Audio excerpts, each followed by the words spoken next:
இந்த உலகத்திலேயே பெரிய பிளஸ்ஸிங் என்ன அப்படின்னா, வேலை செய்கிறது பெரிய ஆசீர்வாதம். ஆண்டவர் 6 நாட்கள் அவர் வேலை செய்தார். இஸ்ரவேல் ஜனங்களுக்கு கூட ஆண்டவர் ரூல்ஸ் கொடுக்கும்போது ஒரே ஒரு நாள் தான் ஆண்டவர் ஃப்ரீயாக கொடுத்தாரு.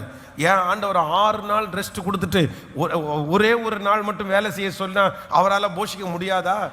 6 நாள் ஜாலியாக என்ன ஆராதிச்சுட்டே இருங்கப்பா அப்படின்னு சொல்ல வேண்டியதானே? இல்லை, 6 நாளும் அப்படி கொடுத்துருந்தாருன்னா அத்தனை பேரும் சண்டை போட்டே. இன்னைக்கு நிறைய பேர் பிரச்சனையை உண்டு பண்ணுறவங்களே யார் தெரியுமா? இந்த வேலை இல்லாமல் உட்காந்துருக்காங்க பாருங்க. யாரெல்லாம் வேலை இல்லாமல் உட்காந்துருக்காங்களோ அவங்க தான் குறை பேசுவாங்க. யாரெல்லாம் வேலை இல்லாமல் உட்காந்துருவாங்களோ அவங்க தான் சண்டை போட்டுக்கு வருவாங்க. யாரெல்லாம் வேலை இல்லாமல் உட்காந்துருவாங்களோ அவங்களால தான் ஒன்றுமே செய்ய முடியாது. ஆனால் வேலை இருக்கிறவங்களுக்கு அவங்களுக்கு இதுக்கெல்லாம் நேரம் இல்லை, இந்த மாதிரி பேசுறதுக்கெல்லாம் நேரம் இல்லை. அவங்களுடைய காரியத்தை பார்த்துட்டே இருப்பாங்க.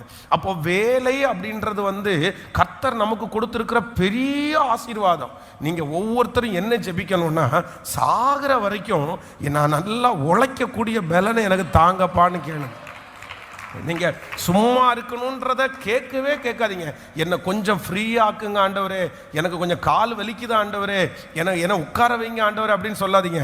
என் காலில் பலன் தாங்க ஆண்டவரேன்னு கேளுங்க. இன்னும் நடக்கிறதுக்கு பலன் தாங்க, இன்னும் உழைக்கிறதுக்கு பலன் தாங்க. ஆமேன். கர்த்தருடைய ராஜ்யத்திற்குள்ள போகிற வரைக்கும் நீங்க யாரும் படுக்கவே கூடாது. ரசத்தை போய் 1.5 மணி நேரம் வச்சுட்டு இருக்க கூடாது. ஆமேன். ரசம் அப்படின்னு ரசம் எல்லாம் 5 நிமிஷத்துல செய்ய வேண்டிய வேலை. நீங்க கொஞ்சம் ஸ்லோவாயிட்டீங்கன்னா அவ்வளவுதான். உங்களை அறியாமலே நீங்க என்ன ஆயிருவீங்க அப்படின்னா, டல் ஆயிருவீங்க. நம்மளை பார்த்தே நம்ம கேட்கணும், டேய் ஏன்டா இப்படி நடக்கிற அப்படின்னு கேட்கணும் நம்மளை பார்த்து. ஆனால் என்ன இவ்வளோ ஸ்லோவாக நடக்கிற, வேகமாக நட அப்படின்னு நம்மளை. ஏன்னா ஒரு வயதுக்கு தாண்டினதுக்கு பிற்பாடு யாரும் நம்மளை வேகமாக நடக்க சொல்ல மாட்டாங்க. நம்ம வளர்ந்துட்டு நம்மளுடைய பிள்ளைங்க பின்னாடி இன்னைக்கெல்லாம் அப்படி சொல்கிறதே இல்லை.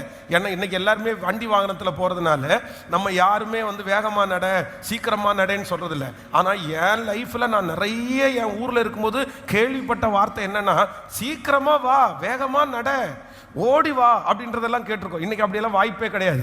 உங்களுடைய வீட்டில் இனி அந்த பொருட்களெல்லாம் தேங்கி கிடக்கிற அந்த நிலைமையை கர்த்தர் வைக்க மாட்டார் என்று நான் நம்புகிறேன்.